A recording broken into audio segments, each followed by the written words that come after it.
If you wanted to change cholesterol, blood glucose, inflammatory markers, a lot of things like that can change in just weeks. Even when people went on to a longevity diet at the age of 60, they still gained many extra healthy years. So we covered a host of popular diets. Are some popular diets harmful to your health?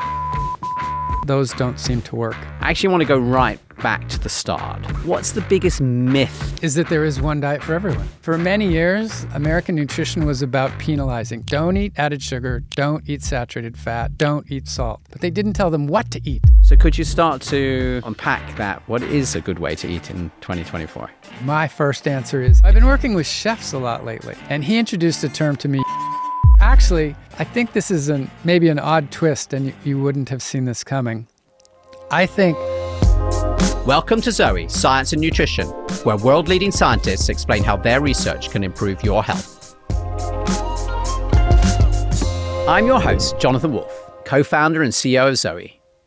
Each day this week, we've examined the science behind the world's most popular diets. And today we conclude our series and ask the key question: what's the healthiest way to eat? Professor Christopher Gardner has been my guest throughout this series. And today we're also joined by Dr. Sarah Berry, and they'll reveal the answer on this show. Christopher is a professor of medicine at Stanford University and the director of nutrition studies at the prestigious Stanford Prevention Research Center. Sarah is associate professor in nutrition at King's College London and the chief scientist at Zoe. Ready for the ultimate nutrition takeaway? Let's dive in. Christopher, thank you for joining me and Sarah today. This should be fun. I'm very excited.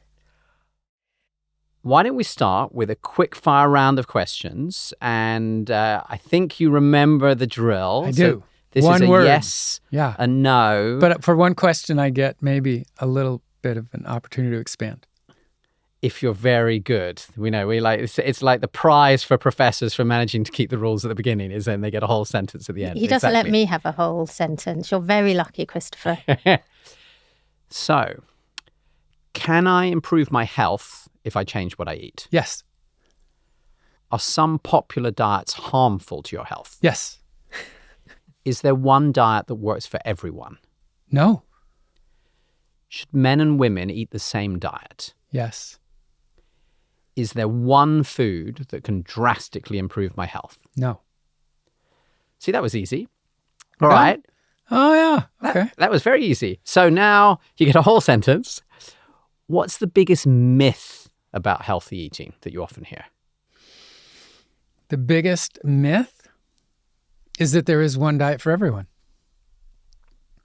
If we just could find it, if those scientists would just finish their studies, they'd tell us the one diet we all need. Well, that's almost sounds like an ad for Zoe, so I love that, Christopher. So look, throughout the last week, we've been discussing popular diets in this series of sort of short daily episodes. But before we draw sort of our conclusions from this and hopefully help everybody understand like how they can improve the way they eat to improve their health in 2024, I actually want to go right back to the start and ask you this. Why do people go on diets? Oh, great question. They intuitively know that what they're eating has an impact on their health, and they're not happy with their health. There's so many people who have health conditions, don't want to be on medications, want to lose some weight. It's pretty obvious for most of them that it's related or could be related to their diet.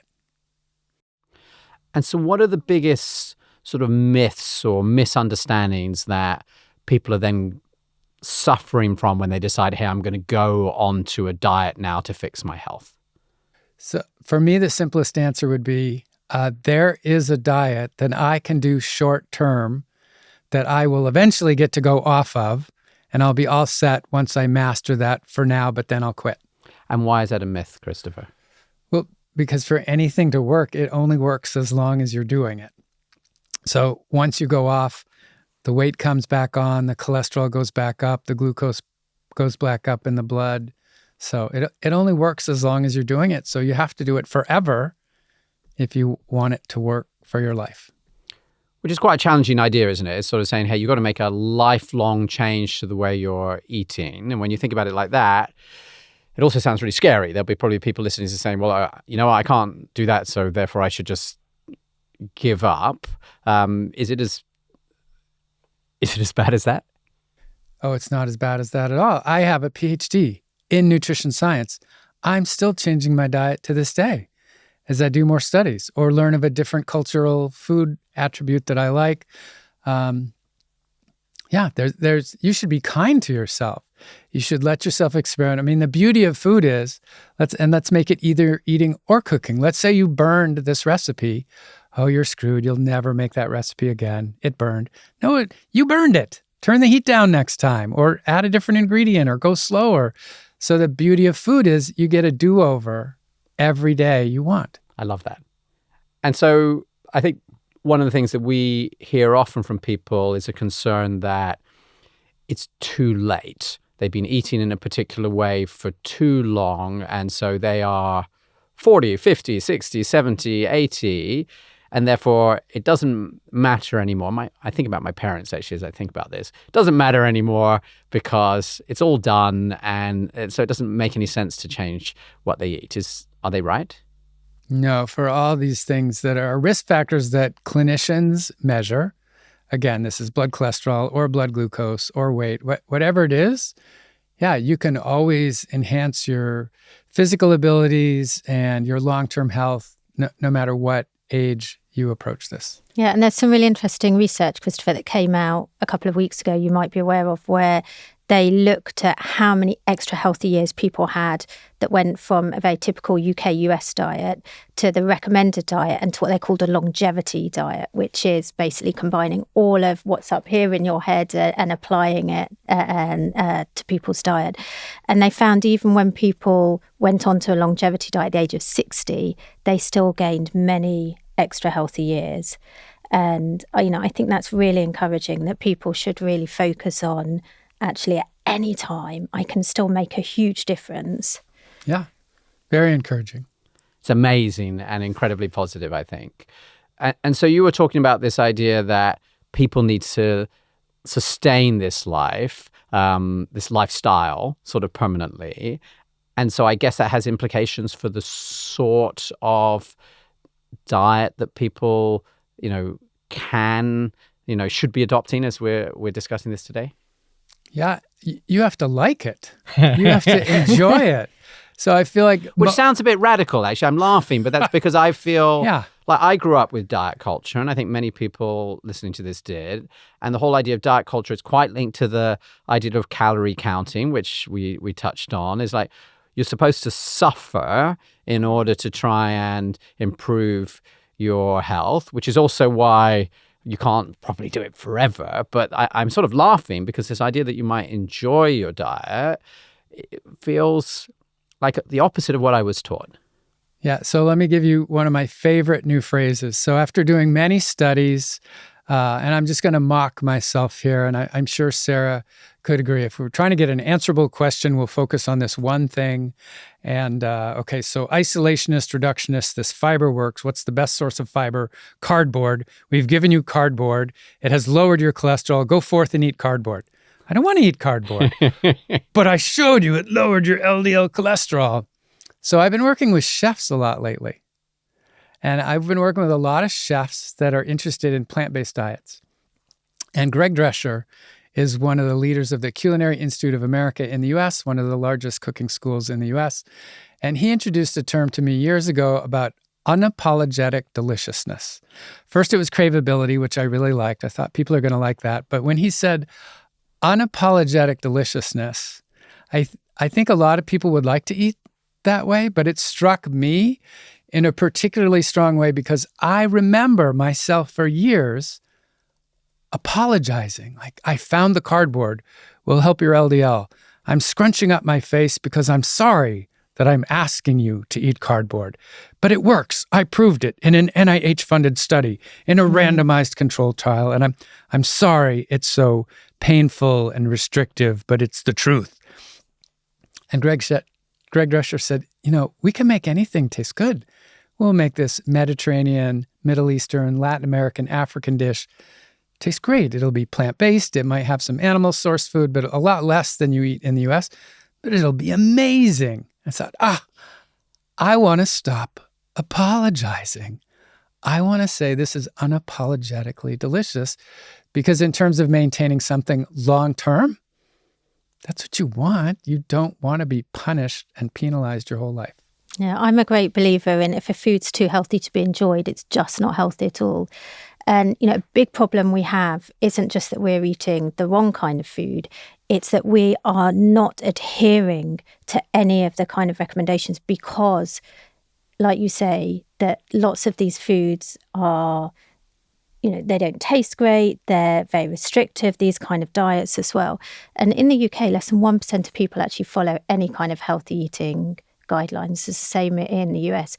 And so there's no point telling people to go on this kind of diet, to eat these kind of foods, if they taste rubbish, because you won't adhere to it long term. And that's why all of these, or many of these diets fail. Sarah, I love that. And I would like to pull you in as a fellow geek here. We run studies. We randomly assign people. And I think a huge problem that people have in their frustration with nutrition is what looks like misinformation in the scientific literature and the media that covers it. One day this one works and the next day it doesn't. And the word that really struck me that you just mentioned is adherence. And we both go to great pains to have them self-report what they're eating. And that's better than not self-reporting. But at some level, I'm sure some of them feel like they told me to eat this and I better tell them that I did because I'm in the study. And they didn't really eat it. And what we're really missing is the nuance of individual variability and how each person in that study followed it a little differently. And as frustrating as that is, it's kind of fascinating to think of the personalization opportunities there that are always coming up. Hi. I hope you're enjoying my conversation with Christopher and Sarah as much as I am. And in a minute, you'll find out what their top tips are if you want to change your diet. But first, I have a favor to ask. 63% of people who watch this podcast haven't hit the subscribe button, and 11% haven't yet hit the bell to turn notifications on. We want this podcast to reach as many people as possible as we continue our mission to improve the health of millions. So if you've ever enjoyed this podcast, please hit the subscribe button and turn notifications on. Doing us this small favor will really help. Thank you, and back to the show. So we covered a host of popular diets throughout the last 6 days, and some of them were really extreme and restrictive, which I think is interesting given this discussion we're having about the challenge of something that's restrictive. So like the carnivore diet or the keto diet, or indeed, I think you were talking about this very low-fat vegan diet as well. And then there is calorie counting, which basically says you've got to restrict yourself. The heart of what you're doing is restriction. And then there was the Mediterranean diet, which certainly the way that you were selling it to me, Christopher, tasted, I could taste it even as you were talking about it, and felt a lot less restrictive. So I'd love to draw some conclusions about these diets before we then talk about, okay, what do you think is best? So maybe start with, what are the worst diets for our health? The worst ones are the ones that are most restrictive and most animal-based, which is the highest sources of saturated fat and the lowest sources of fiber. And why is that? Why do you feel like that's what makes them worse? The restriction and the animal fats? So the restriction, the part is it's hard to maintain. Any restrictive diet is hard to maintain. But of all the things that we can come up with in nutrition where you can actually trace it back to a nutrient, the three easiest ones, so actually let me bring up a third, would be saturated fat for your LDL cholesterol, bad, fiber for your microbiome, good, and added sugar and refined grain for excess calories and a poor metabolic effect. So I will say that pretty much all the diets that are out there, and we've just published an American Heart Association overview of popular diets, all of them, even our favorites and our least favorites, said less added sugar and less refined grain. Let's have a kumbaya moment. Can we just have a big hug and pat on the back? We have consensus on that point. And in this paper that we just wrote, we tiered the diets in 4 tiers, and the lowest tier just in terms of matching up with American Heart Guidelines for being a heart-healthy diet, keto, paleo, and Atkins were all in the lowest tier. Published paper. I think another thing that a lot of people feel is, particularly at this time of year, they feel, you know what, I think I sort of overindulged in, November and December, and I'm waking up in January, and I know that has impacting how I'm feeling. So I know that what I'm eating, along with probably other aspects of my lifestyle to do with how much exercise, is really affecting my health. And I want to feel better now. Like, I really want to feel much better. I want to live many more healthy years in the future. For many people will say, I'd really like to lose some weight because I feel like I can see that this has been sort of, slowly going up. And so they would like to be able to do something which is going to give them, a fast effect on that. So I think, to me, not being a nutritional scientist, there's a lot of logic for that. And so I guess, what would you say to people, therefore, as they're thinking about how to change what they eat, given, that's what they want, and they don't want to be told, well, you can wait 10 years before anything happens? Yeah, well, a lot of the things that we do in diet work in 4 to 8 weeks. Mm-hmm. If you wanted to change cholesterol, blood glucose, inflammatory markers, microbiome, a lot of things like that can change in just weeks. We've just published an 8-week study assigning identical twins to vegan or omnivore, and the studies were there at 4 weeks. And so a lot of the participants looked at that and said, wow, this is amazing. I didn't really appreciate that it could happen so quickly. And so you're saying, people listen to this, you can really change how you feel, and like even markers of your health, things that the doctor can measure in your blood, in just a few months, without having to go for these sort of extreme ketogenic diets or something like that. So, and I'll get Sarah to chime in here. So you do get bigger effects the bigger the change that you make. But my worry is, the bigger the change that you make, it might be the least likely that you will continue that change. So my personal approach for most people say, think of the worst couple things that you do and just get rid of those and find something to replace them, or find something that you already do that your nutrition consultant likes and do more of that. Take something more reasonable. But if you really wanted something quick, you could see it if you made a big change. But if you want it to last, it should probably be slower. Just like weight loss issues. If you see anybody losing weight very rapidly, they're very likely to gain it back. A more healthy thing is a pound a week over a long time will last longer. And I think to focus on one change that is going to have that bigger size impact is really important.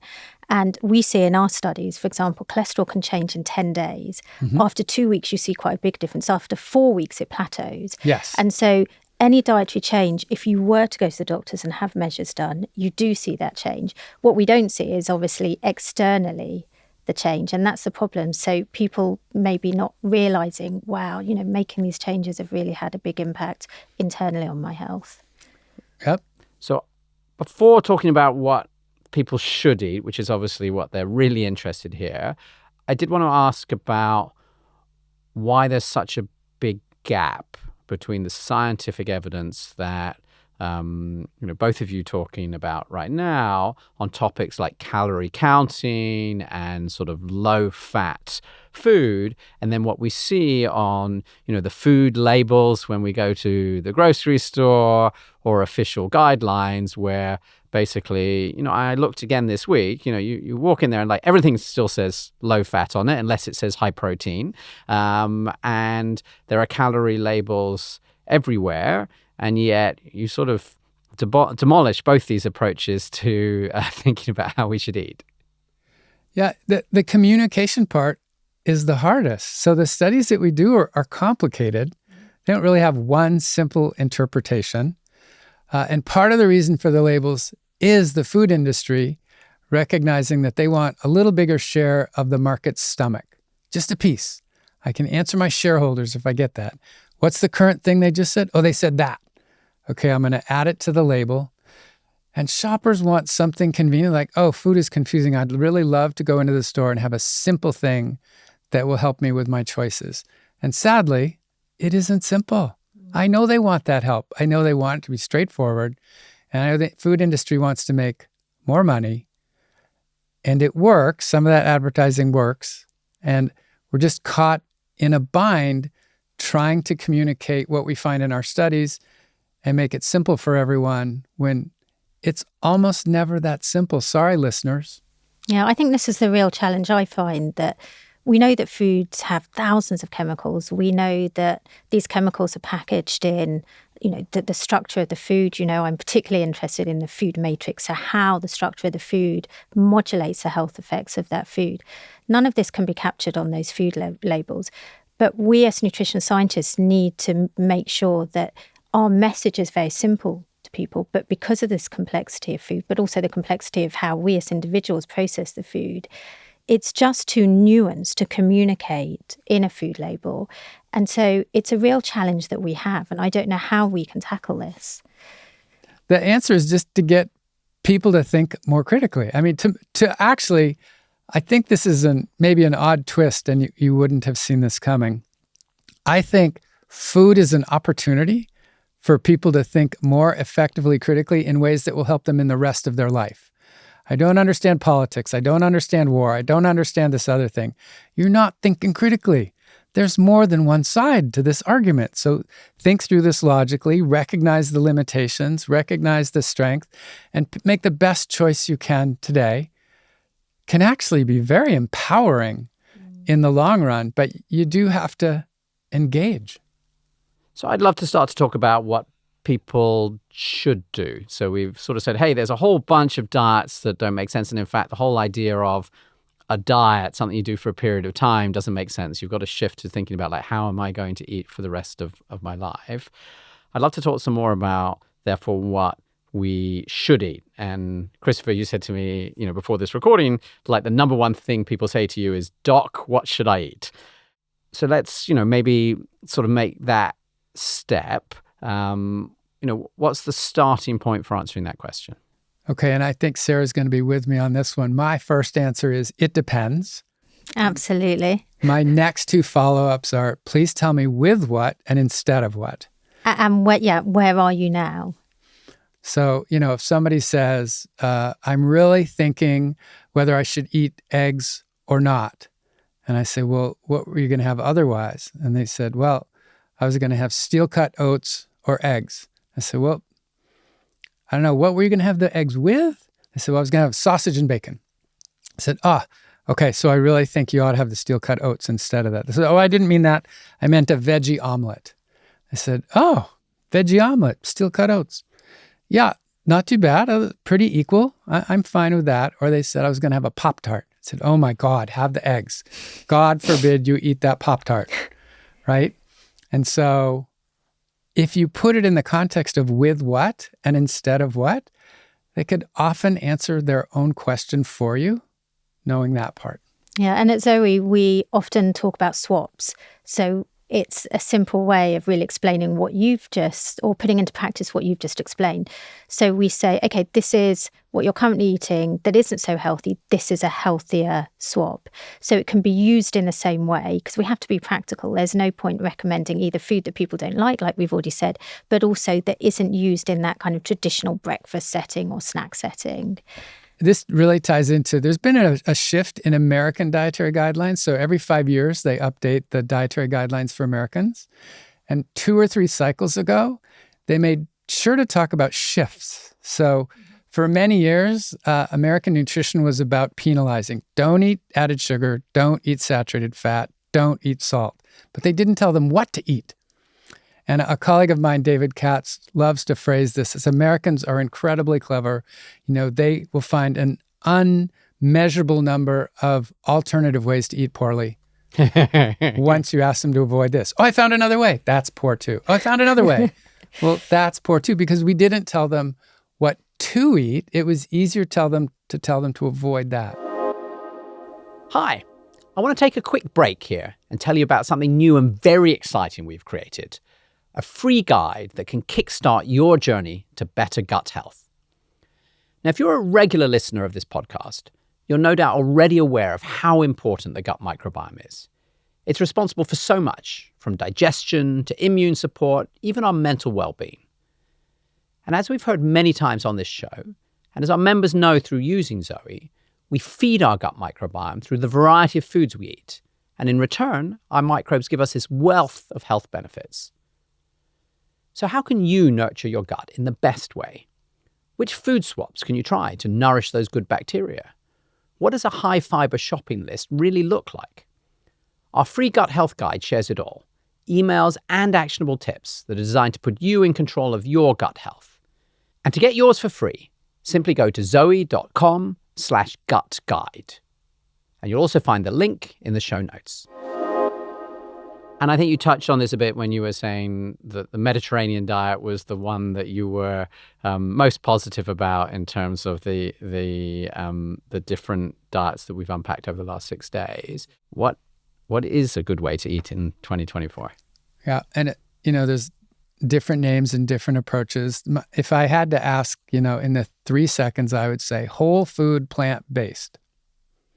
And whole food means just not the processed and refined things. So you take the wheat berry and you've turned it into flour for bread.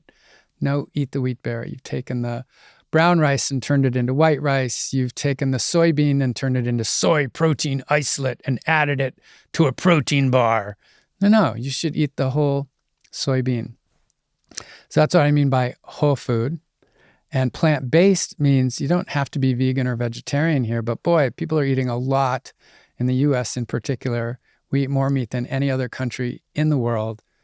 So you don't have to give up all of that, but give up a lot of it and have a plant-based meal. This is where the Mediterranean sort of grain and bean-based dish, which globally have been staples for many, many years in many cultures, partly because they store easily and they're economically feasible. Grains and beans are pretty simple food bases to start with, and that's why spices are so important. So get, Moroccan spices, Mediterranean, Latin American, Middle Eastern, Asian, spice them up.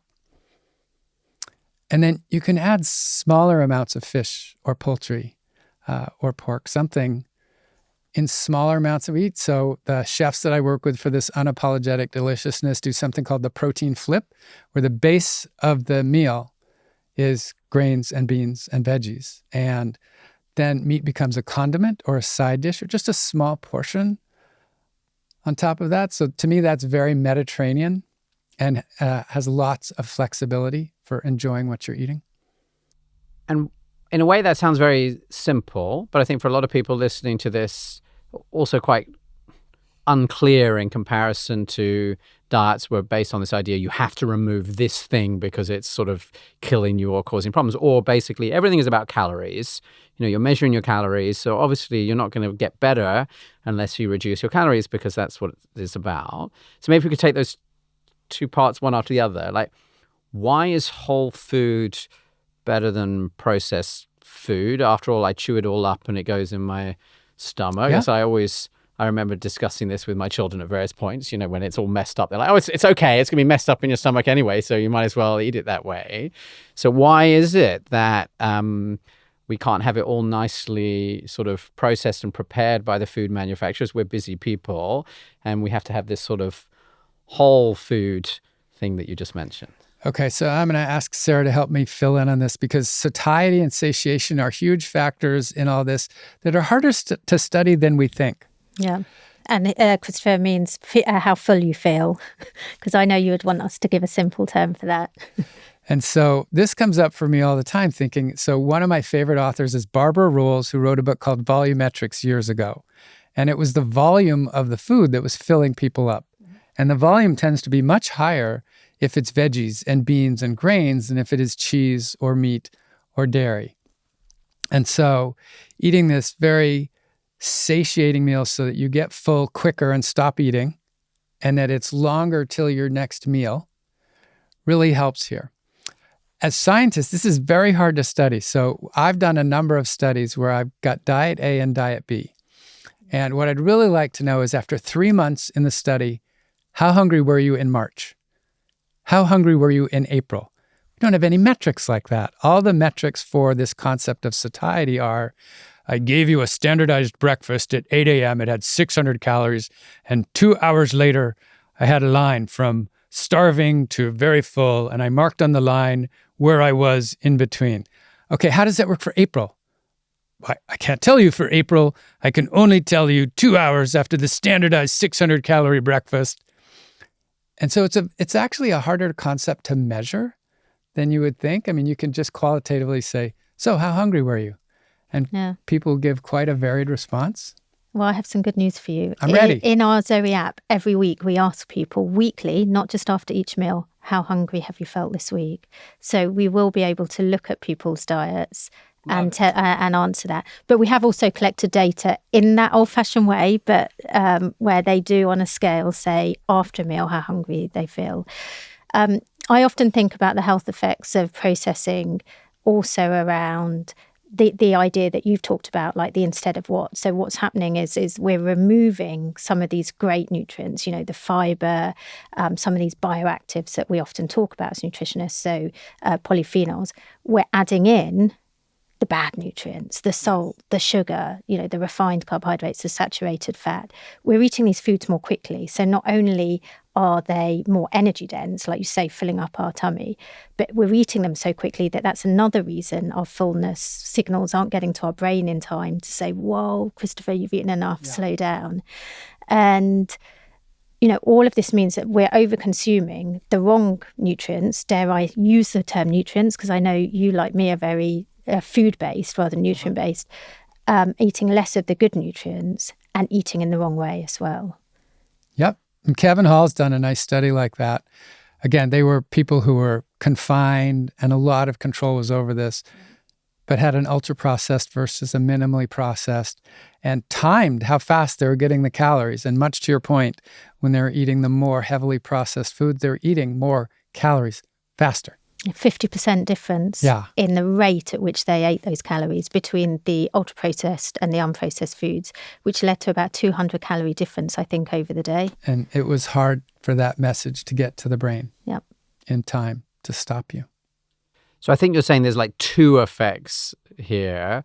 One is that the more processed food, I'm just basically going to eat it faster. It may even be designed so that I don't want to stop eating it. So I'm just going to end up consuming more calories. But there's the second part, which is you're saying the food is just worse for me when it's been really processed, that you're losing a lot of things that now scientists understand are really important to us. And I think, Sarah, you mentioned, like the thousands of chemicals in our food, right? Because most people listening to this are like, aren't there like 7 vitamins? Isn't that basically what there is in food? Because you see them, on the great big labels on breakfast cereal, like, hey, this vitamin and this other one has been added. I've got a colleague named Michaela Kiernan who approached this in a wonderful way. Said, okay, pick this thing that you think is not so good in your diet that you'd like to replace and try at least 5 things to replace it. And if you're going to replace it with something that is as good or better. As opposed to, there's a thing I want to get rid of. I tried an alternative and it wasn't as good, so I didn't do it and I went back. It takes some time. But once you've put in that time and you've replaced that thing with something as good or better, you have a change for the rest of your life that you made. And that's, again, now it's part of your lifestyle. You know where to shop for it. You know how long it takes to make it. You know what you need ahead of time. And for me, that's why it's important that this is a journey and not an overnight thing. I tried 5 things. It took me weeks to look for other options.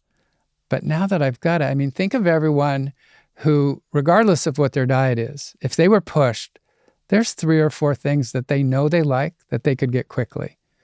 And so to tell them, don't do that anymore, have this other thing. Oh, the other thing isn't going to be nearly as quick as convenient.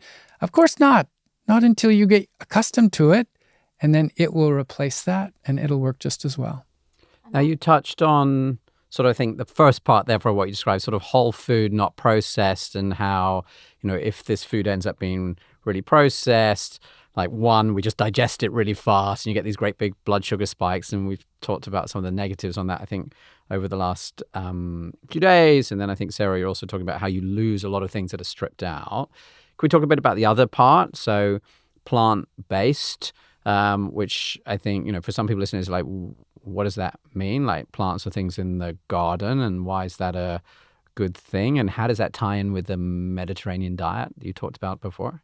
Sure, because some of the key things that we came up with from the reductionist days was high saturated fat and versus low saturated fat, or fiber being good for you. So plants have fiber.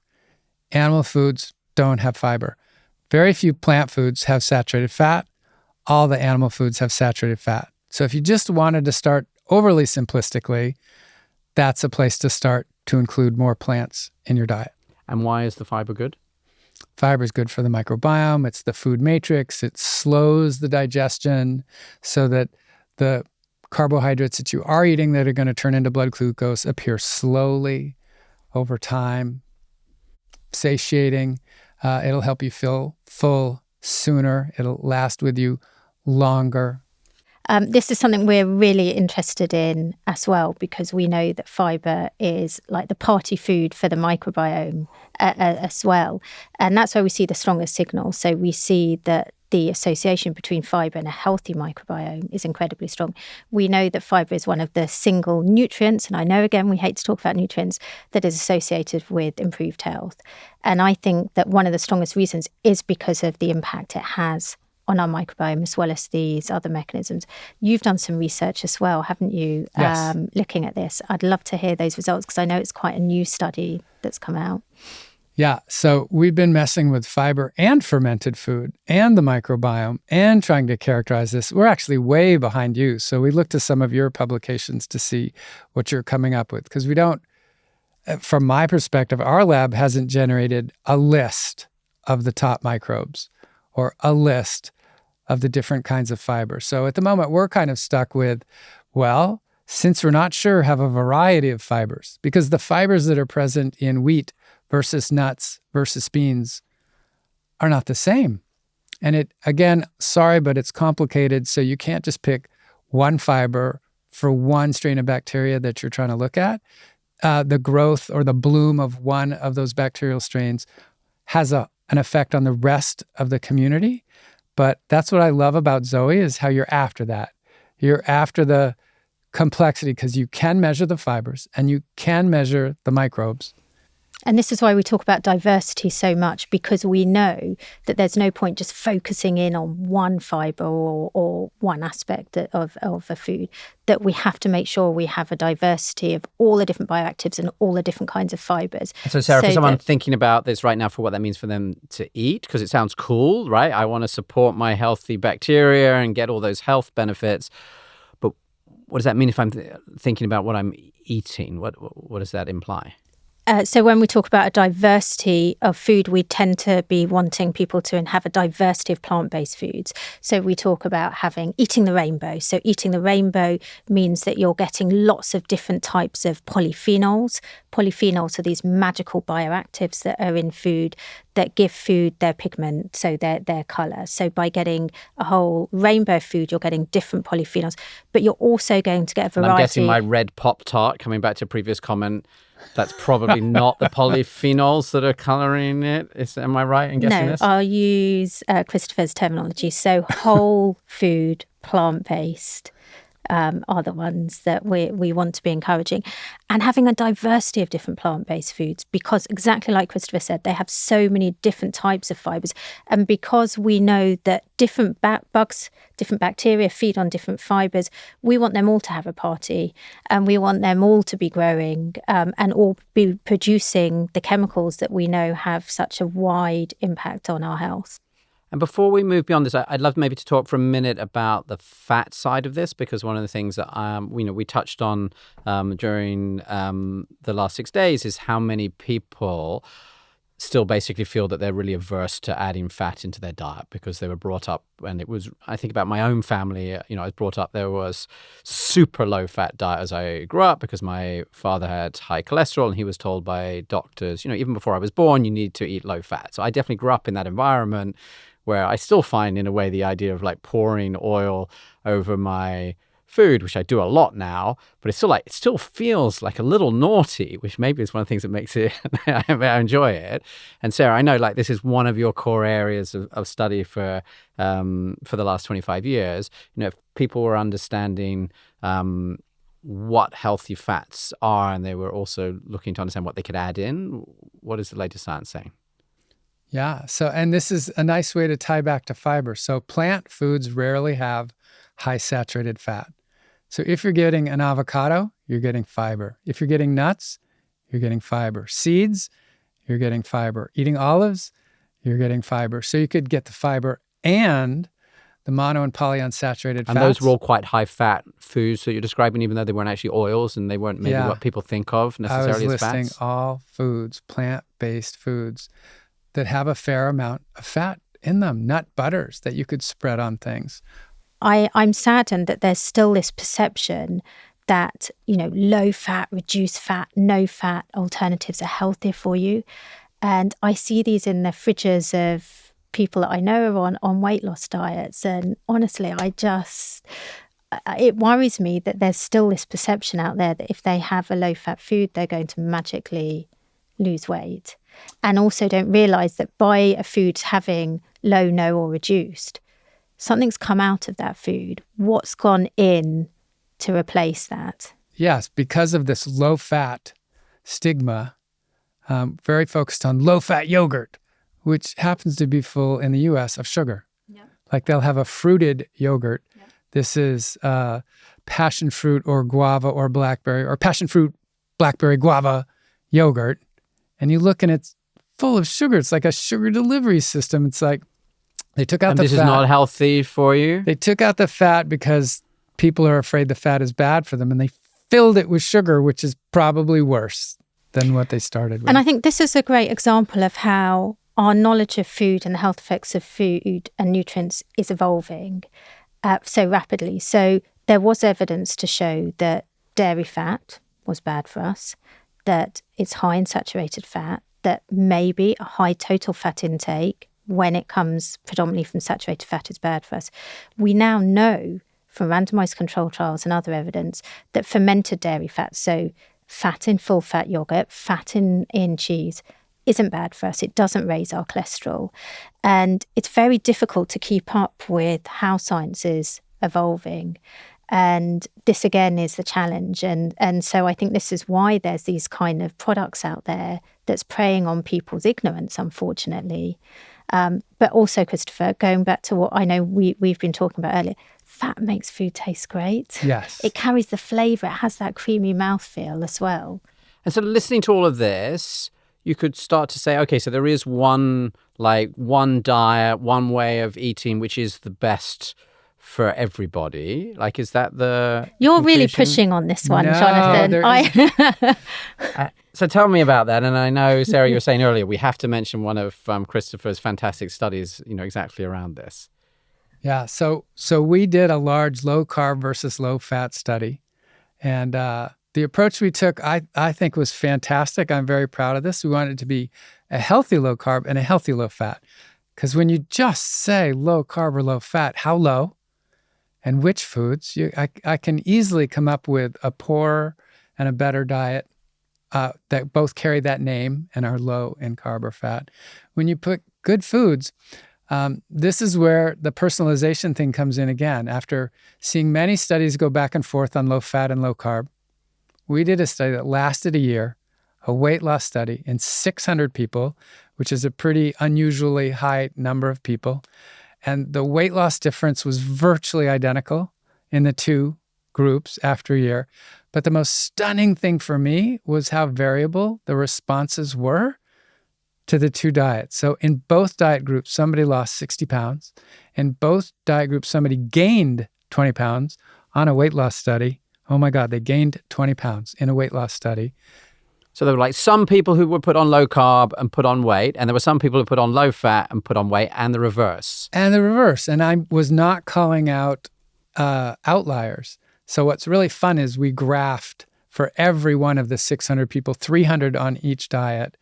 What was the result for each person? It was absolute continuum. Somebody lost 60 pounds. Oh, should we do kilos here? No, let's talk pounds. 60 pounds. Somebody lost 55, 50, 45, 40, all the way to the other end of gaining 20. Why? They got the same advice. So how could it be these two diets, which were quite different? They were very statistically different in terms of carb and fat. So what's the answer?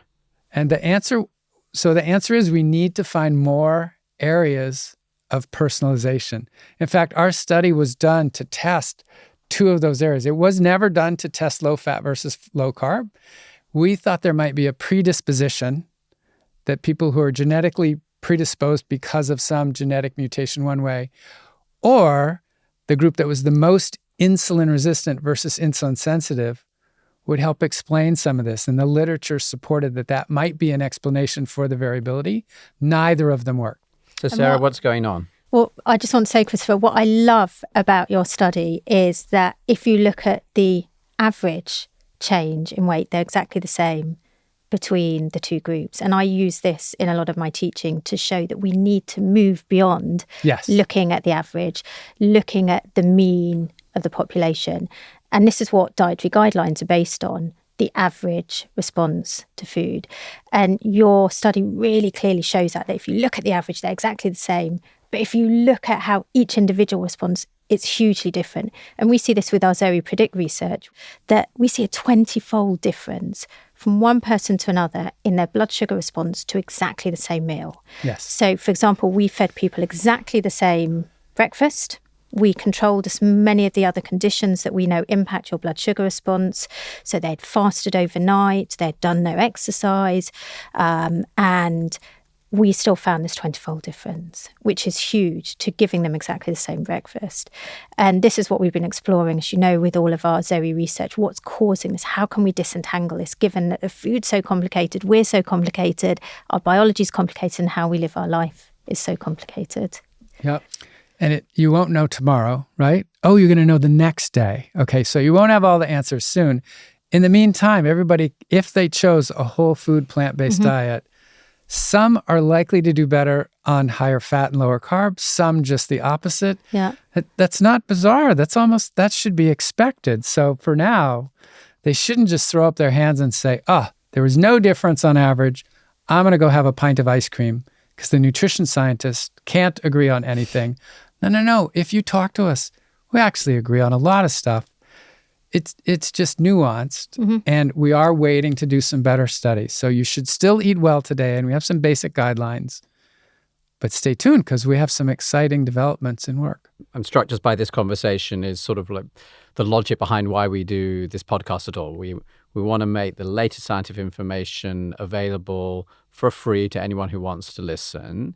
And the reality is, food is really complicated, and understanding for yourself how to take the way that you eat now and how can you adjust it in a way that's healthy for you and navigate the complexity in the grocery store and how you cook it, given all this complexity about like, is that really a whole food? Is that really processed, not processed? Is hard. And I think this is one of the reasons that, we see the level of success that we do for people following, their Zoe program is this ability to get this like day-by-day guide and help you to understand exactly how these meals really score for you, allows you to, increase your chance of success because it really helps you navigate something that is complicated. Before we wrap up, I feel like we focus a lot in a way on this past history of diets, which are about like this particular foods that you put in or not. And I feel like a lot of the focus on the sort of ongoing nutritional science is more about sort of the ways in which we eat.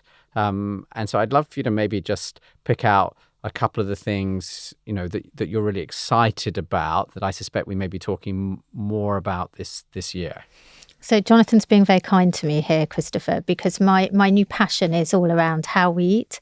And I've been working very hard to convince him that this is something that we should focus on in Zoe, and we are now focusing, and it's now becoming part of our advice, which I'm really proud of.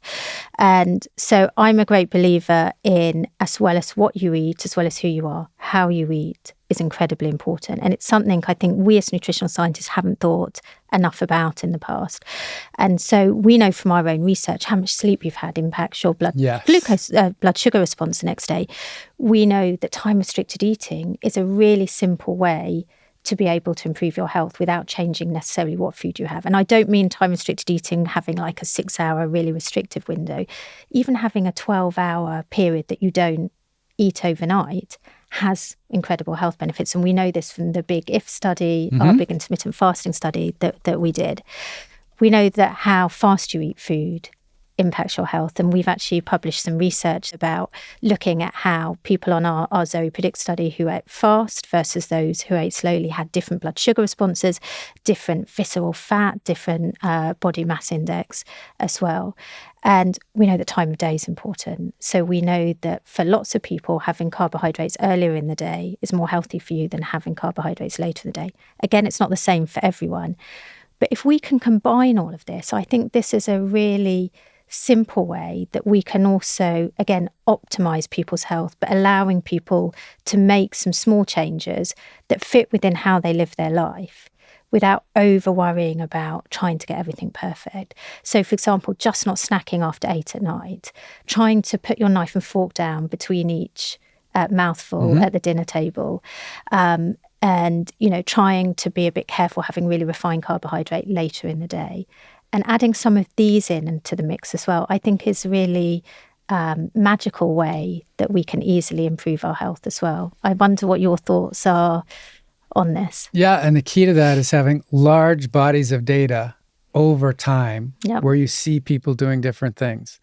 So I think you're doing some excellent work that's going to lead to some randomized controlled trials where you say, we've got a signal from this data set that we have that this thing makes a big difference. And it looks very compelling, but we could do a new study to test that one thing. But to get that you have to have the ideas. Yeah. So you're generating your own hypotheses for the future. I agree. This is a fascinating area. And it reminds me of if you're talking time restricted or those kinds of issues, I often give a lecture where I'll say, how many of you are useless unless you eat breakfast? And a whole bunch of people raise their hand. How many of you skip breakfast and have absolutely no problem and you're fine? And the other half raises their hand. What is this thing about breakfast is the most important meal of the day? People are very different in when they start their breakfast, what they have for breakfast, when's their first eating episode. So we know that's very personalized. And so I would love it if you guys can use big data sets to pull together, there's some hints at who those people are, and you might want to test it on yourself. And we'll do a study in the future, but you're collecting a very powerfully rich database that will do that from all these citizen scientists that are joining Zoe and providing these data. It is obviously really exciting to be able to properly test these things. And, as Sarah knows, I was very nervous before we did the randomized control trial on the Zoe membership, because there's nowhere to hide, right? Does this really work? If people, do this product, start doing the test, get their results, then follow all of this guidance using, their app and then, retest later, does it genuinely improve their health? So I was very nervous, and Sarah and Tim both said, well, we're not going to keep doing this unless we test this. That's what you have to do as a scientist. So it was very relieving to see that it works. And I think what is exciting is that we're continuing to use, all the new data to understand how to improve it. And I do think that, it's really exciting to see how much just in the data that we're collecting, how much it seems that some of these other factors, for some people, the time of day when they eat and time restricted eating, you can really see these differences in behavior. So, I think Sarah has convinced me this is pretty exciting. Yeah, and it's just another tool in the toolbox. I think I would really emphasize to people, don't focus on a particular tool. Don't focus just on time restricted eating or eating rate, or focus, like you said, on a particular food. We've got so many tools in our toolbox. Let's choose the ones that still bring us joy, and let's put the rusty old ones away that either we don't like or aren't helping our body. Put them away, and also choose the ones that are going to have the biggest size impact. So, for example, we know that breakfast, for those that have breakfast, that counts for 20% of our energy. We know that snacks accounts for most people 25% of our energy intake.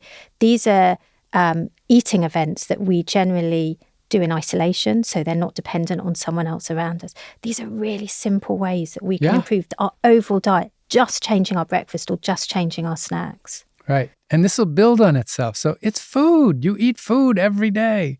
So if you can find some of these changes that, so as you mentioned earlier in our talk today, you can't feel your blood cholesterol. You can't feel your blood glucose on any given moment. But if you have less of a foggy brain, if you have more energy, you're feeling more alert, a lot of those are things that will be impacted by this. And so as you play with some of these and you see that this modest change led to you being clear-headed, more articulate, that's empowering. And then you go on to the next one and the next one and the next one, and it'll build. So it's a very exciting time. And this is what we ask people as well following the Zoe program and on the method study. We actually ask people how they felt. Now, I've run over 30 randomized controlled clinical trials. I never ask people how they feel. Yeah. I measure all of these measurements of cholesterol, of glucose. And what was amazing is people felt great. So we know people on the Zoe program feel great, but actually putting it to the test in a proper randomized control trial, people had more energy, they had better mood, they felt more alert. And I found that really quite empowering, because always I've only been interested in these blood markers, but actually seeing that people are feeling better. And so then they're more likely to sustain these changes. Yes. Very exciting.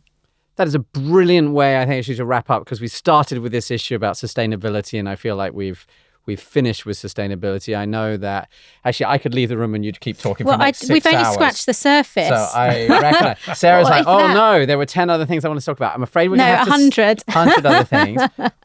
We're going to have to stop now. There are many more times we can do this in the future. And I'm going to try and do a summary. And we went into quite a few places, so I'm going to do my best. So I think the first thing was we started by saying, basically, the whole concept of dieting is broken, because the concept of dieting is something you do for a short period of time, and actually that doesn't work. What you need to think about is, what is the way I'm going to eat for the rest of my life?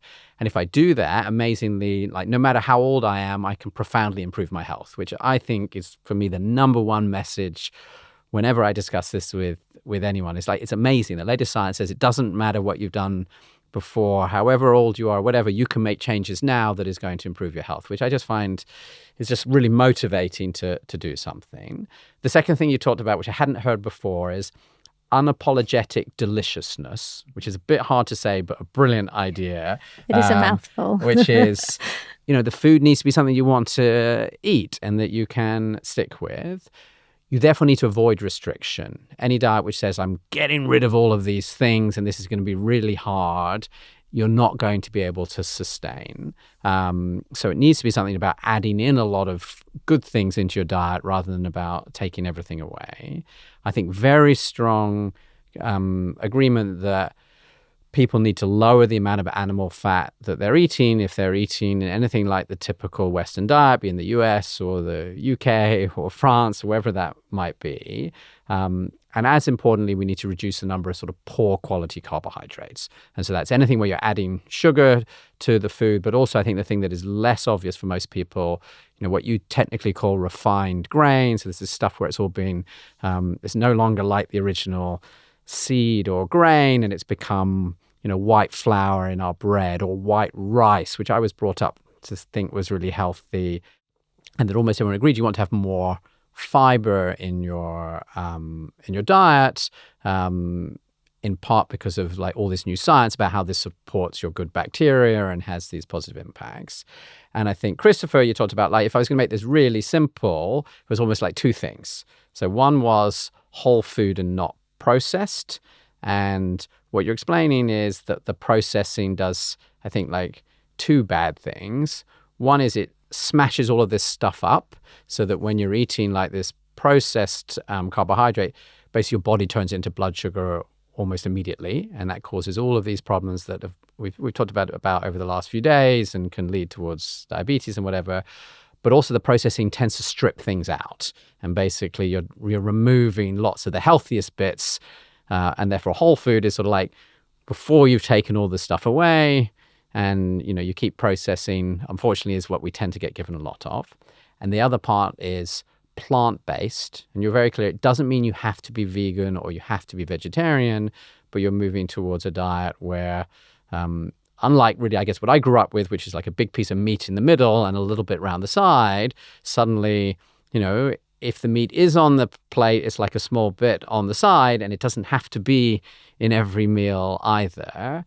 And then I think Sarah was explaining, when you think about plant as well, you really want this diversity of plants because it's giving you all of these different fibers. And Chris, you're talking about one of your studies, that we see this as well. All the different fibers are supporting all the different bacteria. So sort of whole food, and plant-based as your core. And then we talked a little bit about don't be scared of fats. Many of us were brought up to be scared of fats, but Sarah, again, she'll talk for an hour about how good many healthy fats can be, and it's really these sort of plant-based fats. And you talked about avocados and olives and olive oil and nuts and so on.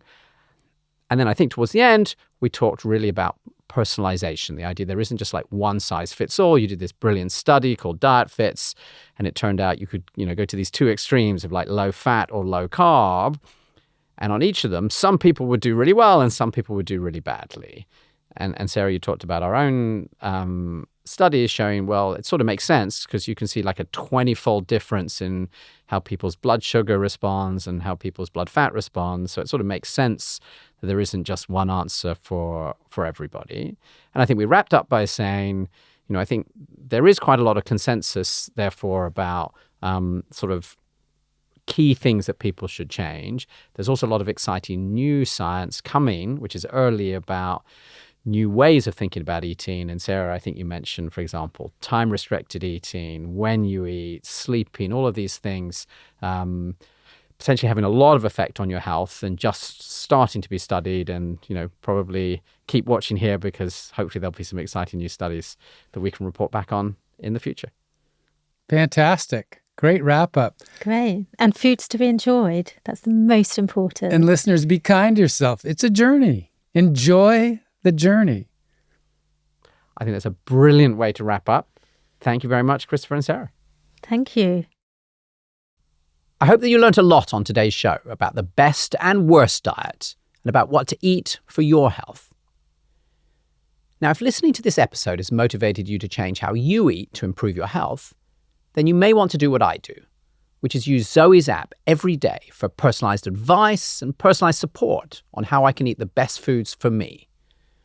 To learn more about how Zoe can help you to feel better now and live healthier in the years to come, simply go to zoe.com/podcast right now. You can also get 10% off your membership.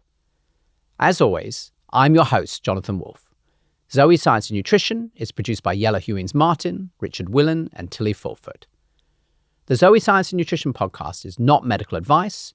It's for general informational purposes only. See you next time.